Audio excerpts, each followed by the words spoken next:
টি-20 বিশ্বকাপ মিশন শেষে আজ দেশে ফিরেছেন বাংলাদেশ ক্রিকেট দল। আজ শুক্রবার সকাল ৯টায় হযরত শাহজালাল আন্তর্জাতিক বিমানবন্দরে পা রাখেন ক্রিকেটাররা।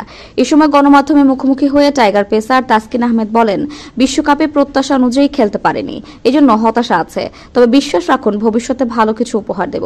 তিনি বলেন, আমরা তো মাইনাসেই আছি, প্লাস করতে হবে। প্রথমবার আমরা সুপার 8 খেললাম, পজিটিভ দিক আছে, আবার নেগেটিভ দিকও আছে, নেতিবাচক দিকটাই বেশি। প্রত্যাশা না মেটানোতে সবাই হতাশ, প্রত্যাশা অনুযায়ী আমরা ফল পাইনি, তাই আমরাও সব মিলিয়ে হতাশ। টুর্নামেন্টে বোলাররা ছিলেন দুর্দান্ত, তবে ভুগিয়েছেন ব্যাটসম্যানরা। কেন এমন হচ্ছে জানতে চাইলে তাসকিন বলেন, আমার 10 বছরের ক্যারিয়ারে আমিও কখনো এত লম্বা সময়ে ব্যাটিংয়ে ব্যর্থতা দেখিনি। আশা করি খুব দ্রুতই কাটিয়ে উঠব।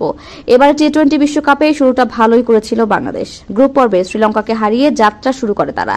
এরপর দক্ষিণ আফ্রিকার কাছে 4 রানে হেরে যায়। তবে গ্রুপ পর্বের শেষ 2 ম্যাচে নেদারল্যান্ডস ও নেপালকে হারিয়ে টি-20 বিশ্বকাপে প্রথমবারের মতো শেষ 8-এ জায়গা করে নেয় টাইগাররা।